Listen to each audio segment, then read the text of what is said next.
firstly, we'll start with the Queen's tour of Australia in 1954. How rare is it for a monarch to spend 2 months in a country? Well, it doesn't happen anymore.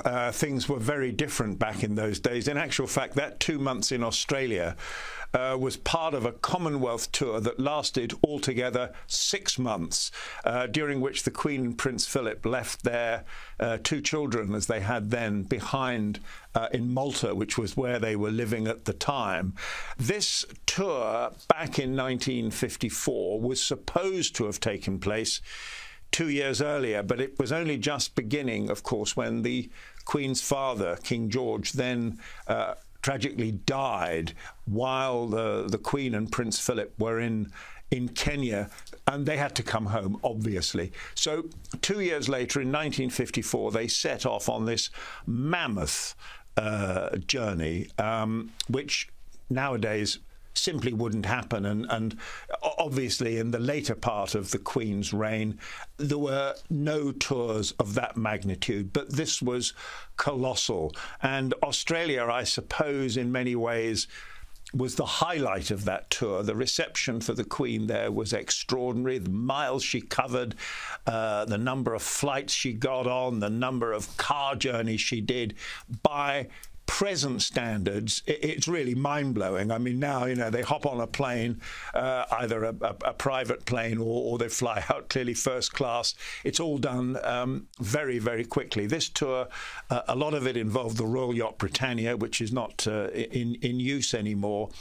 And it was an opportunity for Australia to see the Queen, clearly, obviously, but for the Queen, I think, to get a real sense at that time of the extraordinary reception that she got and was going to continue getting in all the different parts of the world. And really, over all the years, whatever people think about the royal family, whether they're pro or anti, whichever way they may have voted in any referendums, the level of that popularity on the ground really survived throughout her reign. So that tour set the tone for it very much. And this tour was also post-World War II. What did the Queen represent post-World War II? Well, I think she would have liked to be seen to represent change and a new era. Bear in mind, she was only 27 when she set off on that tour. You know, Winston Churchill was the Prime Minister. He welcomed her back to Britain at the end of that tour. But I think Britain and the rest of the world, the Commonwealth, was very anxious then to shrug off, if you like, the awfulness, the depression, the grimness of those war years. And this young Queen represented a change. I mean, in Britain, politically, things hadn't changed a lot. You know, we still had very much the same sort of political structure, the same feel about our politicians. But the Queen was very much a breath of fresh air. And I think that tour really set the tone for that. And I think this was her saying to the world, I've arrived, I'm going to be different, I'm more accessible.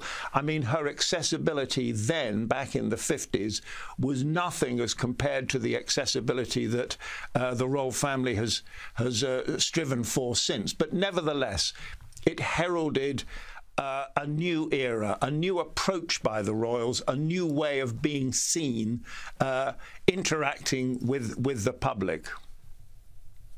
Let's talk about Charles's history in Australia. Why did the King, or back then he was of course a prince, choose to study here in Australia at the age of 17? Well, Charles had been at a school in Scotland called Gordonston, which was known for its, I suppose to put it mildly, fairly harsh routine. And he is said to have referred to that school as Colditz in kilt. comparing it to famous German prisoner of war camp. There's been a lot of debate about that since. Did he really say that? Was it really as bad as he thought it was? But there is no doubt he had a wretched time at that boarding school in Scotland. He was bullied, he wasn't happy, and it was a very, very tough existence, not dissimilar in many ways to the school that he then went to in Australia, Timbertops.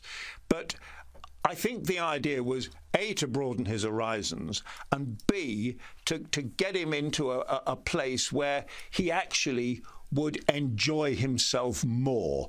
And I don't think there's any question that that was the case. I mean, he spent 6 months out there in Australia. He called it the happiest part or the best part of his entire education. And I think when he looks back on that, as he has done on several occasions, he would see that visit to Australia as being very, very formative for him. He found himself out there. He was away from the sort of stuffiness of Britain, the whole expectation of the royal family, even then the public attention on them. It was much more private. And it was much more relaxed. I mean, there were moments there he has written about in letters where he did find it pretty tough.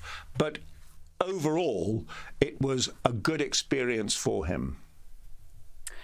It wasn't an easy trip. He undertook a lot of different expeditions in the blistering heat. He had to climb peaks, spend freezing nights in a sleeping bag, for example. He really got a taste of Australia, didn't he?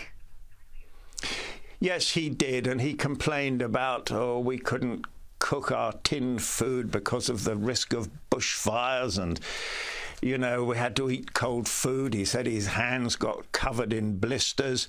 You know, he was complaining then, and he's he's not averse to complaining about things now. But I think overall, despite those moments when he was tested physically, I think he felt it was a very, very worthwhile experience. And I think it would be fair to say that was the beginning of his lifelong fondness for Australia, which, of course, lasts to this day.